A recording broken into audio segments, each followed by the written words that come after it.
Thank you for listening to Lone Star Community Radio. This program was broadcasted and recorded live from the LSCR studios in downtown Conroe, Texas. Lone Star Community Radio is supported by listeners like you. Donate and sponsor today. For more information on getting involved with Lone Star Community Radio, contact us at lscrstudios@gmail.com or visit us online at www.irlonestar.com. You are listening to Lone Star Community Radio on 104.5 KCZWLP Conroe and 106.1 KZCCLP Conroe and worldwide on irlonestar.com. Good afternoon, everybody. Good afternoon. I need to have a card up there that says, Afternoon, Cindy. Afternoon, Cindy. It's 2 o'clock in the afternoon here. And we're just so happy to have you with us, whatever time you think it is. We're glad you're here. And we have got a great guest today. Oh, my word. Steve Stoliar is here. I'm so excited about it because I have been for days listening to podcasts with Steve on them. And so I feel like if he decided not to show up, I could just go ahead and do this anyway, but he's going to be here, and we're going to be talking to him real soon. But I got to tell you something. This morning on the news, I can't believe it. Remember Scott Peterson? Doesn't that name just make you want to throw up in your mouth? But that name, Scott Peterson, may be coming back to a new trial. Can you believe that? Why in the world would anybody give this guy, this piece of dirt? No, you shouldn't judge. Okay, don't judge. I'm sorry. But why would they give him a new trial? It's because a girl who was wanting to get some publicity and just that her 15 minutes of fame gets on the jury by lying about that she's never had any kind of domestic abuse. So there. And you lie about that, and you're in a trial about what happened with Scott Peterson killing his wife and unborn child. So they his lawyers found out about this, and now they're going to try and bring this and turn this over and have a new trial because you're guaranteed 12 people of your peers that are unbiased. And so they felt that would make her biased. But here's the deal to me that's weird, is that then she starts getting to be a pen pal of Scott's and wants to do a book about why men cheat. And so she's trying to get this information from him about, why he cheated and all that stuff. So anyway, I'm warning you, you're going to be able to just knock off the news for a while because that's all they're going to be talking about. This morning it was. So anyway, I am so excited about this guest coming up. We're gonna take a break and we're gonna call Mr. Steve Stoliar. And I know he's there because I called him and he said, okay, but I got to eat something first. Okay, so he was gonna go eat something and by the time I got here, I know he's finished and he'll be fine. But this guy is amazing. I am so intimidated. I'm so intimidated, Richard, to send this guy an email or a text because he texted me and his text starts with later that same evening. And that's how he starts the text. And you feel like you're going to read a novel. He is so smart. I don't even know if the quotation is supposed to go here or there or where a comma. And it's so very intimidating to write him a text, but he's very gracious and he's just brilliant. He is the one that just wrote, well, he didn't just write it. He has written the book called Raised Eyebrows. This is about Groucho Marx' life and how he lived with this guy in his house for so many years, being his secretary and archivist, and with his, they weren't married, Aaron Fleming was also in the house, and there was a lot of drama that went on. But he met every celebrity because they all came over to Groucho's house. And in Groucho's house, even though you're a kid that he's only like 19 and he's a secretary and he's doing work for him, he gets to sit at the table with all these celebrities and everybody. It was just, that fascinated me. I love that part. And so He's going to talk about all of his adventures and what he has done, and he's a great impersonator. You will close your eyes and you think that Groucho Marx is talking. Unless he becomes Harpo with me, he won't do it.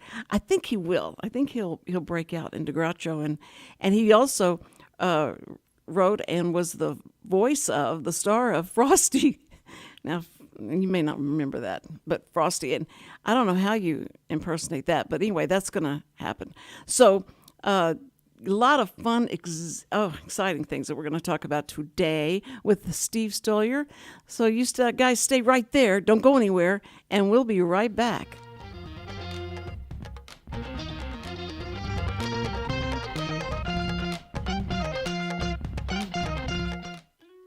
Hey, y'all. It's DJ Mike from Dance Time in Texas. Join me Monday through Friday at 8 a.m. as I count down the top 10 Texas Red Dirt songs that are packing the dance floor. I'll be featuring local artists and the story behind the hits, shows in the area, as well as new songs that make you want to dance. It's Dance Time in Texas with DJ Mike on Lone Star Community Radio, 104.5 KCZW and 106.1 KZCC, Conroe, Texas, or online, irlonestar.com. Second Saturday Divorce Workshop provides unbiased information to help you understand your options and move forward with your life. This divorce workshop is for you if you are contemplating divorce, in the process of divorce, already filed for divorce, or post-divorce. You will explore the emotional, legal, and financial aspects of divorce from professionals who have guided others through divorce. For more information on this divorce workshop, contact secondsaturdaywoodlands.com or call 832-375-0900.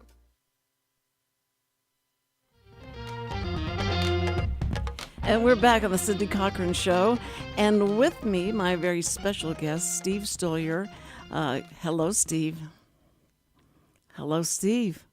Steve, are you there? Oh, boy, we had this fun problem the other day. But, I mean, unless you're signing to me, I can't hear him. And he is not there? He's gone? Okay, we're going to call him back. Okay, we'll call him back. And maybe I shouldn't have said he's going to play Harpo on me. I shouldn't have said that. Anyway, he's got some really great stories. Groucho Marx, I mean, up to the end of his death, he was still so fast. And that's what I loved about watching You Bet Your Life and his movies. And Steve, in fact, helped bring to life a movie that had been lost for a long time. And anybody that was a real big Groucho Marx fan, they were the ones who were trying so hard at UCLA, when he was going to UCLA, to get... I think this may be it. Take two. I'm so sorry, Steve. We lost you. I didn't even give you it. You didn't even give me a chance to say something offensive so that you could slam the phone down in anger. You just pulled the plug on spec. I already did that this morning after your conversation this morning. It's like, don't say that word. Don't say that word. Okay, so anyway, Steve, we're so happy to have you here in Conroe, Texas. I know this isn't an exclusive because I've been listening to all your podcasts, but it is to Conroe, I'm sure. So I just appreciate so much you taking the time to do this. Certainly, it is my pleasure. Well, you know, I think of all your accomplishments, of everything that you've done, and all that you've seen and heard and written about, which one? Now, you're going to love this. You remember how all people being interviewed hate when anybody says, "What's your favorite movie?" or "What's your favorite song?" Yeah. I'm not going to say that, but I'm going to say, of your accomplishments, which are you proudest of? My favorite song is Rhapsody in Blue. Oh, I'm sorry. I must have misunderstood what you said. Boy, if I don't have a specific answer, then it makes it seem like I'm arrogant and saying, I have made so many accomplishments in my lifetime, and I'm not even over yet. I don't know what to choose. But I would have to say that having written a book called Raised Eyebrows, My Years Inside Groucho's House, and watching it in the process of being turned into a motion picture is enormously gratifying. There's no real hard and fast boundary between the two. It's this one large process of I sat down thinking that maybe I had enough to say to warrant an article for Vanity Fair or Esquire or something. Or to be on the Cindy Cochran show. Yeah. What'd you say? Or to be on the Cindy Cochran show. Yes, exactly. And I found myself with a book-length manuscript. Oh, my word. Had more to say than I thought I would. And it went from there and then was optioned, and I've co-written the screenplay, and I'm one of the producers on it. And star in it. You star in it, right? I mean, not you physically, but you are one of the principal characters in it, right? Yes, and it's so surreal. It's such a through the looking glass thing, because the movie, just as the book, is not a biography of Groucho Marx. It focuses on the last 3 years of his life, which is when I worked for him, and I was just this kid going to UCLA, and so most of the action and the circumstances in the book and the film are the interplay between this naive kid and his aging idol, because I was like the biggest Groucho fan in the world. And then this woman, Erin Fleming, who was volatile and just sort of all over the map behavior-wise. She was later diagnosed as having schizophrenia, but Groucho had grown very fond of her, and as he got weaker, he got more dependent on her. Mm-hmm. So you had this really delicate balance between this aging hero fading out and this ambitious and unbalanced woman, and then this kid in the middle trying to be the best help he can be to his hero and deal with a mercurial, unpredictable woman who was completely in charge of the household. So I did a lot of growing up in those days. But I bet you did. But as Dorothy said at the end of Oz, some of it wasn't very nice, but most of it was beautiful. It was inarguably a fabulous and life-changing experience for me. I just can't even wrap my brain around it. That's so amazing. I do wonder, so they've gotten Ryan Gosling to play you in the movie? Is that what? Not entirely. Not entirely. But, yeah, it's not a bad Who's playing you? Well, there's a young actor. Of course, he'd have to be a young actor. It's funny because people have been throwing all sorts of names at me, and I'm saying he can't play 20 anymore. You're not staying current. You're throwing out the names of people in their 40s, and you can't. There's a young actor named Charlie Plummer, whose star is on the rise. He played the young J. Paul Getty III in All the Money in the World, the kid that gets kidnapped. And he's been in other TV miniseries and films, and the director, Oren Moverman, has worked with him before and believes he has the chops for this pivotal role. It's certainly not necessary that he look anything like me because, only like 17 people worldwide would say, that's not what Steve looked like in 1974. So I tell people either we look enough alike to be neighbors, right? Or if you put a picture of me at 20 next to him now, they're eerily dissimilar. Yes, but is he going to wear you had the mustache that connected with the sideburns? He will too. Yeah, okay.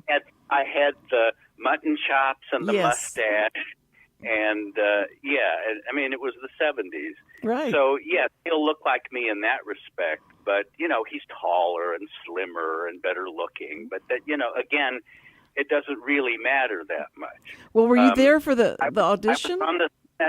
I was on the set. What'd you say? Were you there for the audition when he came in to audition for this, or did he have to? Oh, he didn't audition. The director had worked with him already before and said, I think he would be good for Steve.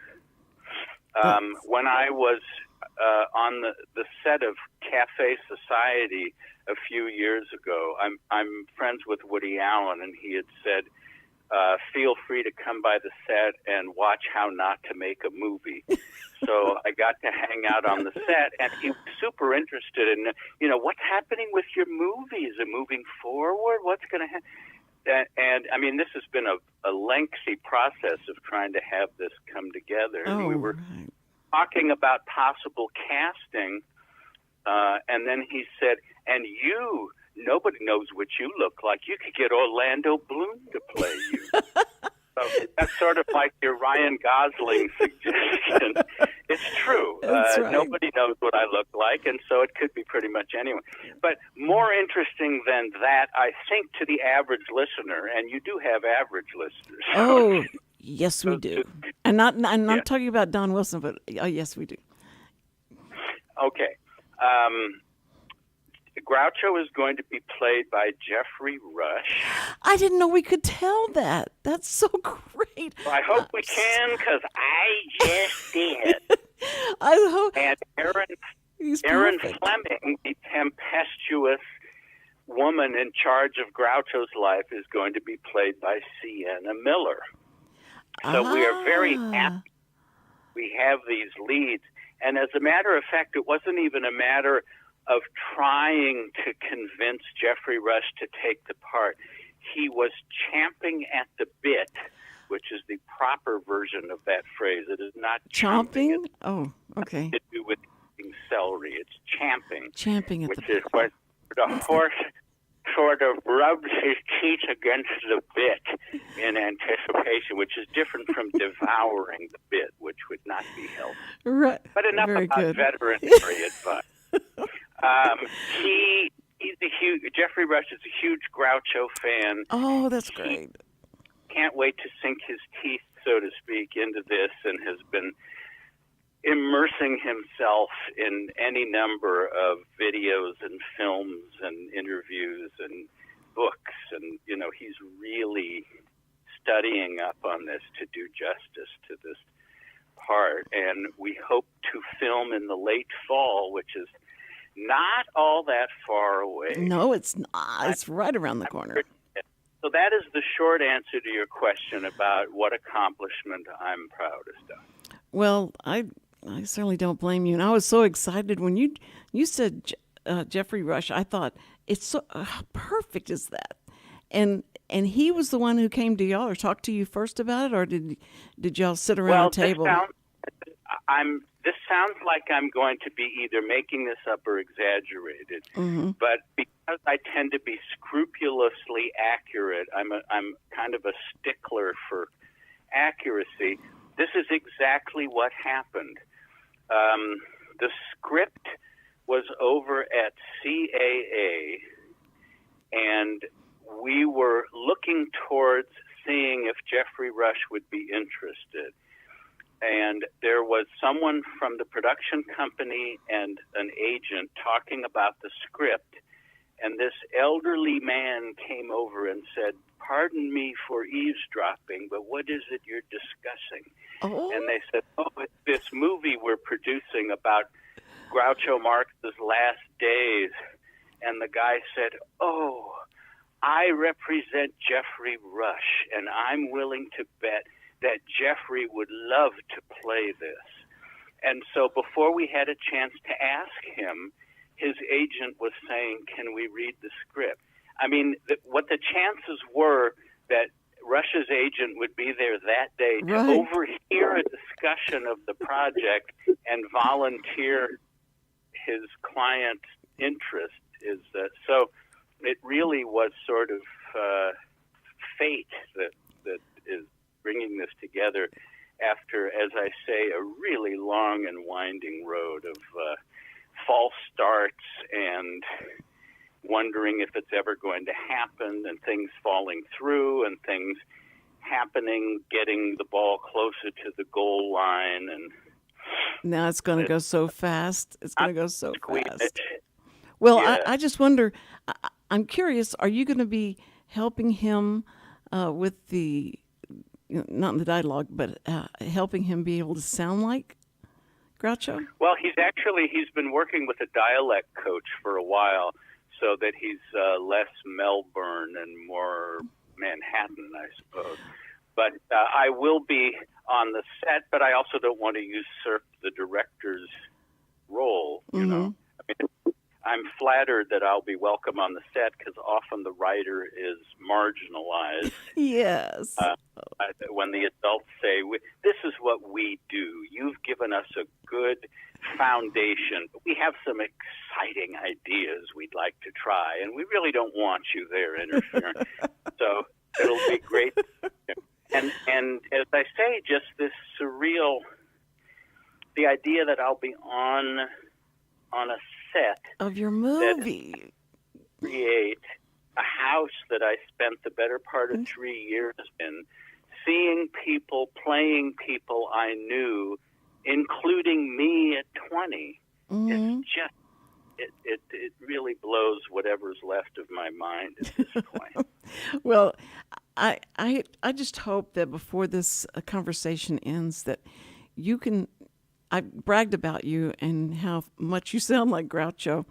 And if you could just say... I don't young Groucho from the 1930s, because that wasn't the Groucho that I worked around.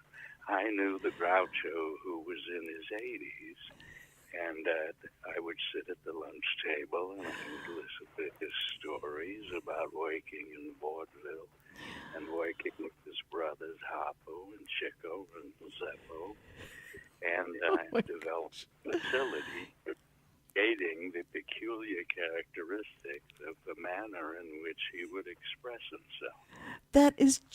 That's chilling. It's like you bring him to life. You know, I can't see you, and so I'm just listening to this, and I remember him. I mean, even in You Bet Your Life, he slowed down more than, of course, in the movies, but he would talk just exactly like that. So Oh yeah, you know, he was in his 60s and early 70s during You Bet Your Life. So even that was somewhat before I got to know him. It's very strange to realize I'm always playing this kind of stretching and compressing game with time, because when I went to work for him in 74, You Bet Your Life had been off the air for 12 years, and it seemed like a lifetime ago. yeah. And now it's been so long since my Groucho years that to think that it was now only 12 years earlier had he finished doing You Bet Your Life, it's weird, because at the time it seemed forever ago that he was that man in the bow tie with the duck coming down. Well, it's funny because he's all over YouTube, of course, you know, the segments from it. And so I loved listening, watching those. I know it was unscripted because he's so fast. He certainly doesn't need any script at all, but he's so fast in being able to take up whatever it's thrown at him. I mean, the truth is it was a blend of the two. The contestants would be very carefully and thoroughly interviewed by the staff, and the staff would come up with suggested areas of, it's like have Groucho ask them about this. And they would come up with suggested clever things he could say. And that was projected with an overhead projector behind the heads of the contestants. Ah. So it wasn't entirely spontaneous. However, they would shoot, I think, about 50 minutes for each half-hour show, and then edit it down. And what was left was often predominantly the stuff that he thought of on the spot. Mm-hmm. So like if people think, oh, well, then anybody could have done that sitting there reading off the overhead projector, they're mistaken because Right. he made it look like he was making it up just as he did with his dialogue in the movies. And B, much of what you saw was made up. So that's my full disclosure. Some of it was written, but much of it was him. So he still deserves a lot of credit for staying on the air. I mean, he was on TV for 12 years, and it was on radio for 3 years before that. So it was on from 47 to 62, which is a pretty healthy run. Sure is. My word. I didn't know that he was on radio, too. I didn't realize that. So because he was one of the first ones that came on. Pardon? He was like one of the first ones, shows I remember, the black and white shows, because I think we got our TV set in 1949 or something like that. And but it was so fun to watch him. And even, when you're that young, and usually that was not that cool, you think, these people are just answering questions. But he was so funny, and it was just fun to watch. Yeah, to I mean, watch the him. quiz was just an excuse for him to have fun with the contestants and with George Fenneman, who was a very nice man. He was. He And was so sweet. to know. And he just seemed like the average normal guy that just lived in the cookie cutter he houses. Was only hired. He was only hired to read the commercials, but then they quickly realized that there was a chemistry there, and that Fenneman, or Phenomint, as Groucho called him, would sort of represent the average person. It's like, imagine if you were up there, and Fenneman would say he always knew he was in for it when he'd be off stage, and Groucho would go, Fenneman, come in here. And it's like, oh, God, what's he going to have me do? Am I going to have to be flown on wires or test something or play something? Fenneman, get in here. But they had perfect. a great relationship. They did, and he, you could tell he would go like, "Oh my God, what are you asking? Why you want me to say that? What do you want me to say? Just tell me what you want me to say. I'll say it." But anyway, the thing though that you are best well known for among the Marx Brothers fanatics is that you saved duck soup.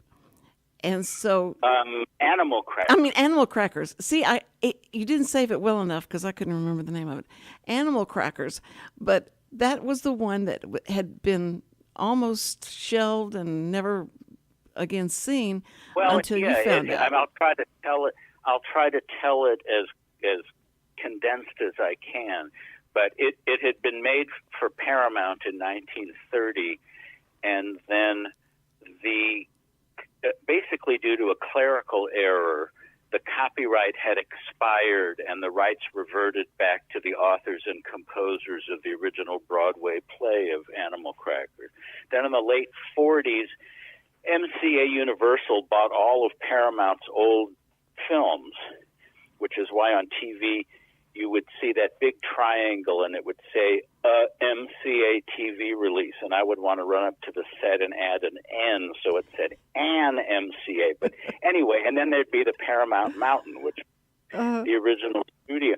So they acquired Animal Crackers, but they didn't have the rights to syndicate it in their packages of old movies that would be on TV or re-released in theaters.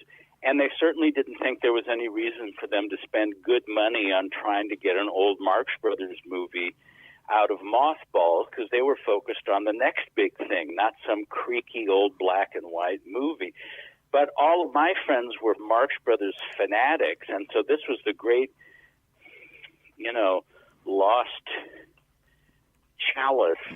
It's like they only made 13 movies. Right. And 12 of them were readily available, and then there was this one that hadn't been in theaters in decades and hadn't been seen on TV and syndication.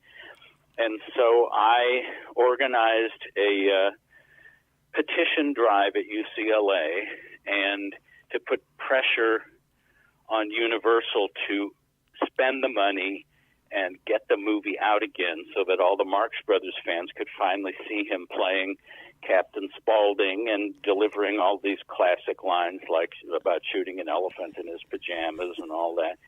And that's how I got in touch with Aaron's publicity people. And Groucho came to UCLA, and we sat side by side, and my heart was beating out of my chest in excitement. Great.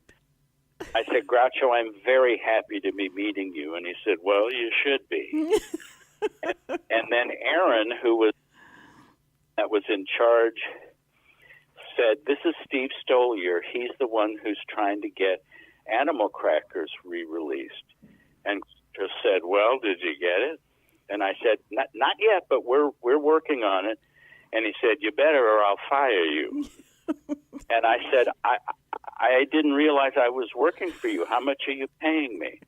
And he said, a little less than nothing.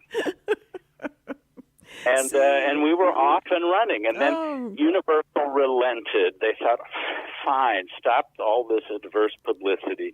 So they spent the money to untangle the legal thing, and they brought it out in 2 theaters, the UA Westwood and in 1 theater in New York. And it was like, here, we'll humor you. We'll play it here. And it ended up breaking the box office record at the UA Westwood that had been set by the French Connection several years earlier. And now it's super gratifying when I hear from fans who say, oh, Animal Crackers was the first Marx Brothers movie I saw. Because it's like, you should only know what we went through to get that film to the point where all you have to do now is take some device out of your pocket and play, and there it is, because, even with old movies that were in syndication, I'd have to stay up till 3 in the morning when Channel 5 would run something. I'd go through the TV guide and see what was going to be on and will myself to stay awake. So now Animal Crackers is just as easily available as the others. And I was rewarded for my work by being given this dream come true job of working for my hero inside his house in Beverly Hills for what became the last 3 years of his life. I was his secretary and archivist in charge of all of his memorabilia. And because I was on the inside, I got to meet so many people I admired under comfortable conditions. It wasn't like someone at a restaurant and you go over and ask for their autograph. No, you're sitting at the table with them and eating. So I got to meet George Burns and Bob Hope and Mae West and Steve Allen and Jack Lemmon and the people who were the writers and directors of the Marx Brothers films or the people who worked on You Bet Your Life. I got to hang out with these people, which was just mind-blowing at 19 and 20. But Steve, were you doing impersonations at that time, or was it after all that? I've always had a flair for that. I used to make people crack up if I did impressions of teachers. I mean, I was class clown of my high school class of 1,100 people, and I always had a flair for that, but I certainly wouldn't do it to their faces because that's awkward. I remember Dick Cavett saying that when he met Stan Laurel, Laurel would tell him that people would show up at his apartment and speak like him the entire time. And it's like, he didn't know where do you look when someone is standing there saying, Mr. Laurel, it's a pleasure to meet you. I'm so pleased to meet you. So what are you supposed to do with that? So, no, I don't have to do it to people's faces. Well, I just wanted to hear a little bit of Mae West. How do you know? Well, let me see. Before Mae West came up and saw him the night, and I was there that night, Groucho wasn't nervous because he wasn't starstruck, because he was a living legend himself. Right. Aaron Fleming was very nervous about Groucho being on his best behavior, which sort of like telling a kid not to touch the wet paint where it says wet paint. And she said, you have to be on your best behavior. And he was looking at it like, what do you mean? Of course I'll. So the first thing that happened is as soon as she walked in the door, Groucho said, "Hey, May, what do you hear from Bill Fields?" Well, W.C. Fields was her co-star in My Little Chickadee, and it was well known that they hated each other. They hated each other because they were these two monster egos and only communicated by writing notes that a diplomat in between would shut her back and forth between. So the first thing Groucho says is, "What do you hear from Bill Fields?" And Mae West said, "In your dreams, Groucho, in your dreams." There you go.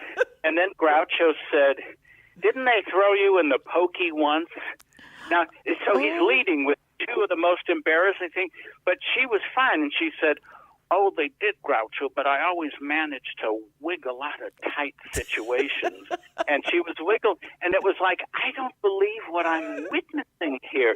She sounds and looks just like Mae West, and she's making these suggestive answers to and of course Aaron is dying, thinking, why does he have to say these things? And he might not have said them if she hadn't said, be on your best Exactly. Exactly. That was unfair. Totally unfair. But you. And then I had a book that I had her sign, and she wrote to Steve, sin-Searly. So she liked to separate the sin from the Searly. So she kept. I mean, even though she was in her late 80s, she kept up the sex pot image. She was very short. She was 4'11" in her What? She was? Yeah. It's a testament to her presence on camera that she seems so big. And, you do shrink a little when you get older, but not, a foot. Right. So, never the right way. That's, I'm trying to see her standing next to people, and it never seemed like they. Heels, you can see that she doesn't come up to their shoulders, really. Although she often had her poofed up hair and a hat or tiara or something. Yeah, true. She had this big feathered hat. Yeah. But her personality, I think, made her larger than life. But there were quite a few legendary actresses that were really short. But, well, it seemed like there were a lot of male, leading guys that were short as well. And they went great, Alan Ladd and Bogart. Yeah. Right. And you only know that because you go to the Wax Museum and you see them and they put them at like this is like real size, and they're so short. But when you would interact with these people, did they give you were you like part of the family? Is that how you were treated?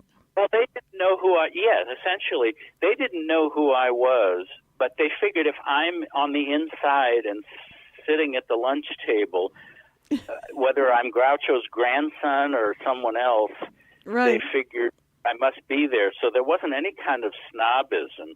When George Burns was coming over, I was really jazzed about meeting him. This was before the Sunshine Boys, but I still, respected the whole Burns and Allen radio and TV. So I was a little nervous, and the doorbell rang, and I answered it, and this little man with thick glasses and a big smile shuffles in, and he says, "Hi, you want to live a long time? Become an actor. You'll live to be an old man like Groucho and me. Okay, let's eat." That was his opening line. To you. And well, I mean, people could have thought that you were the love child between Aaron Fleming and Groucho, right? No. No, I know that made you throw up in your mouth. Okay. Yeah. Okay. So anyway, but what is exciting is knowing how good you are at impersonations, that you have your book, Raised Eyebrows, you have that as an audiobook as well, right? I do. I've made it basically so that there's no excuse for people not to get my book. It's available at Amazon on Kindle, and also the audiobook with me doing all the voices, much as I've been horsing around with you. And then also, if people would like to get a copy of the actual book, for those people who still read actual three-dimensional paper book. Yes. I would be happy to sign and or personalize copies, which can be ordered directly from me. Here's my shameless plug at Steve Stoliar, STOLIAR.com/shop.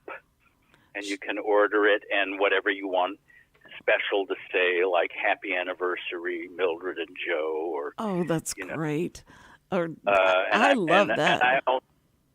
So yeah, it's available on Amazon in different floor mats, as I like to say, or you can order one directly from me and have yourself a book that's soon to be a major motion picture, ladies and gentlemen. See, that's what I mean. That being able to have that with your signature and being able to hear all the voices that you do, that's something you got to go to that site to get. And yeah, I have heard. I am a bad salesperson for myself. I'm sure I would have been more successful if I'd been nervier and pushier, but it's always rubbed me the wrong way.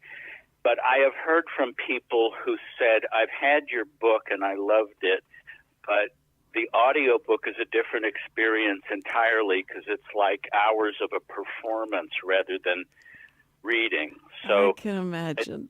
It's hard for me to say, oh, you should get both of them, because then that just makes me sound greedy and self-centered. But it is apparently a completely different experience. So name your poison. Well, I just love it because I can listen to you in the car. That's why I love audiobooks. And of course, I don't have an 8-track. No, this comes on a CD or a. It comes. Again, there is no excuse. It comes as a series of CDs or could be downloaded directly to those devices that people walk around staring at as trucks barrel towards them in the middle of a crosswalk. I'd like to think that people jogging around me are listening to my audio book as they're. There you go. There you go. I am really, really excited about being able to do that, and I'll now that I have your number, I'll call and say, hey, Steve, okay, I'm ordering a book now. Do you see the order come through? And then you'll go like, okay, well then would you send me like you can't autograph the download, so how are you going to send me an autograph? No, the only thing that really makes, nor the Kindle, I can't really do that. Right. Unless they have something like when UPS shows up and you kind of sign virtually this thing that shows up electronically as a scrawl or something. Yes. So, no, the only way to really get a signed thing is to order a signed copy from my website. But I only charge the cover price, which is what Amazon charges. So, well, that's how sweet. That's the first thing I've ever heard. And somebody says, I'm not charging more because there's a delay in the supply line or something like that. Groucho would probably say, if you autograph it, you should charge him less. That's like he would say, the way we would tell if a joke was funny, if Zeppo laughed at it, we would take it out of the bit. Well, but Zeppo was the fourth brother who wasn't. He was in the first Paramount films, and then he was never happy in front of the camera because he was a late addition after his brother was drafted into World War I, and he, as a teenager, became the straight man. But he was never satisfied, and he ended up leaving the act after Duck Soup in 1933.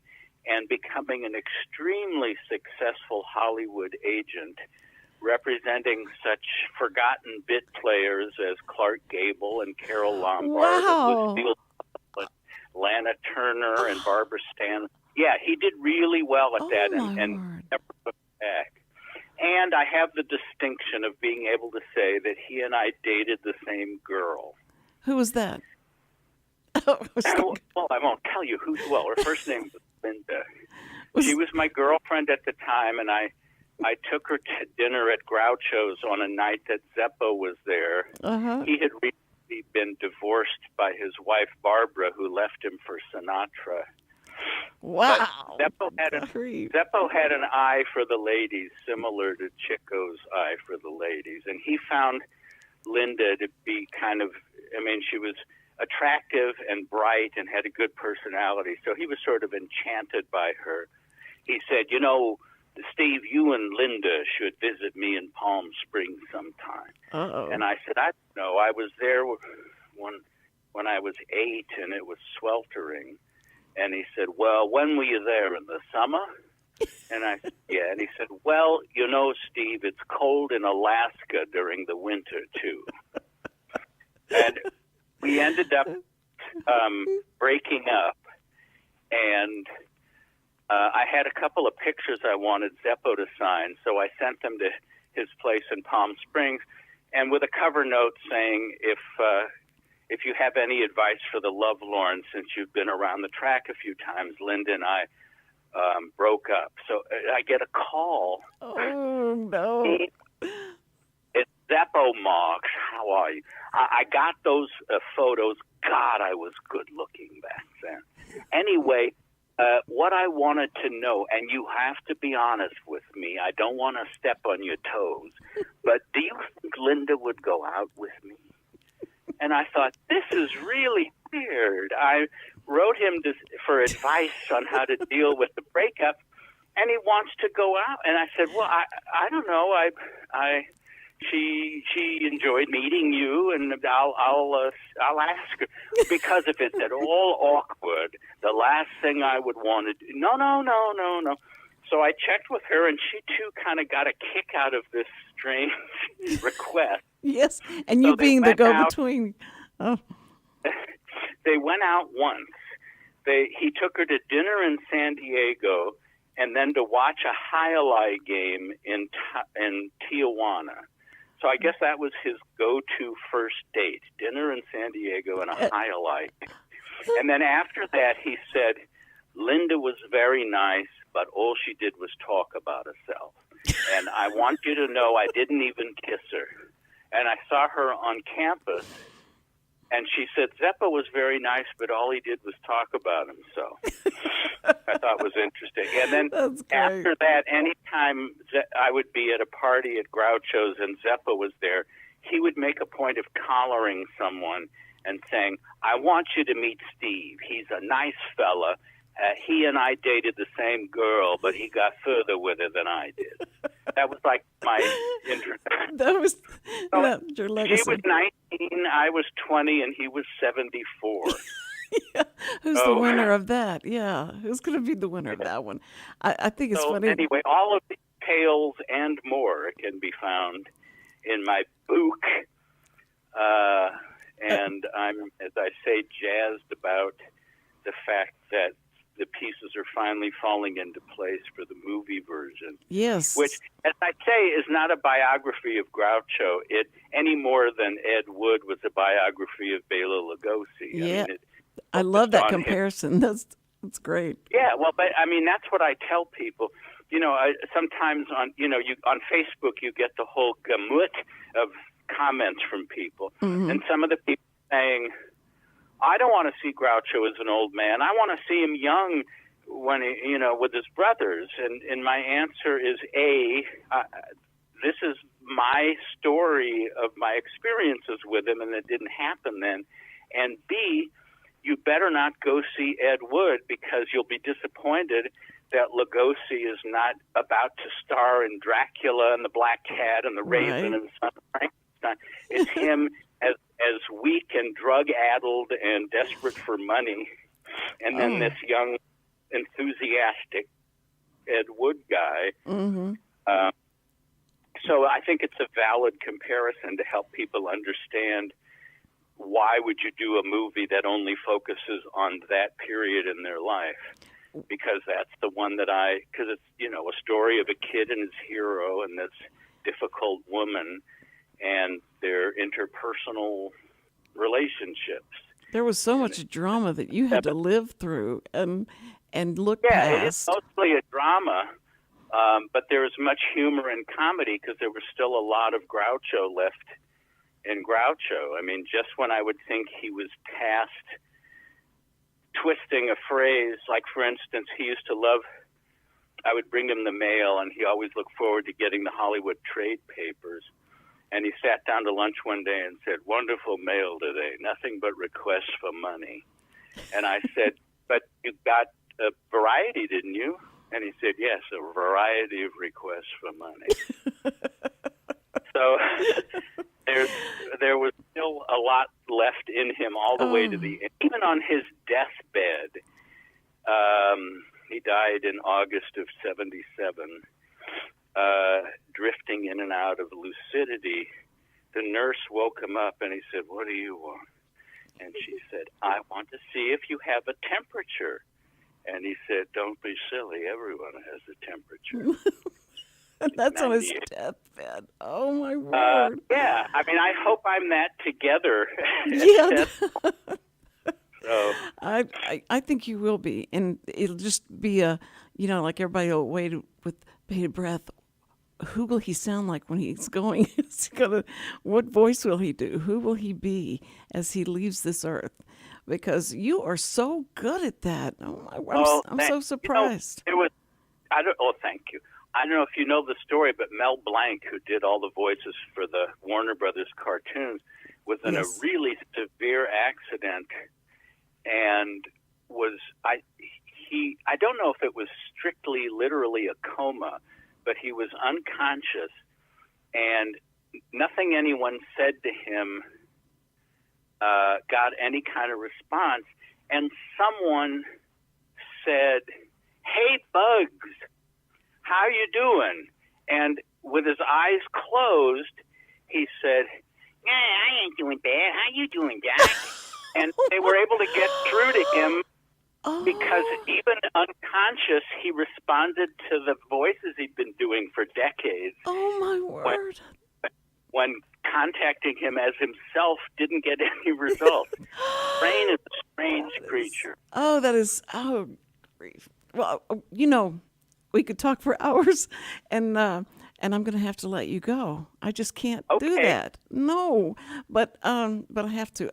I just want to remind people we've been talking to Steve Stoliar, and his book is available on everything, but the audio book is what you want to experience. And so you can go to you can go to Amazon, you can go to Kindle. You can go to Amazon for the audio book, or Audible. Sorry. Or for the Kindle on Amazon. But if you want an actual book that I'm happy to sign to you, you can go to Steve Stoliar, STOLIAR.com, and order it directly from myself. Directly. We understand that. Directly. Okay. I appreciate you, Steve, so much, and just been an honor to have you on. It was my pleasure to have a conversation. Not an interview, it was a conversation with you. Yes, that's the best kind of interview, not just Q&A. Amen, brother. I thought I was only just saying, I just practiced these lines. Here's Steve Stoliar. And thank you, Steve, for being on. But you let me talk. I thank you so much. You are an incredible interview. Thank you. All right. All right. You have a good day. And next time, as soon as the movie is ready to come out, we'll get you. Okay? It's a deal. All right. Okay. Thank you, my friend. Bye-bye. Oh, man. So that was amazing. Was that not amazing? Isn't he incredible? He's so smart. It's almost hard to talk to him. He's so smart because you're going to say the wrong thing. But, I love that. Thank you, Don Wilson, for letting me in on that world. I appreciate that. Well, we got to go. So I just want to tell everybody thank you for joining us. We'll be back here next week, Tuesday, Wednesday, and Thursday. Got some great guests for you then, too. And I'll be watching for my... my Facebook and YouTube. This will air again real quick on YouTube. Thank you very much. Y'all be careful, and first responders, we love you.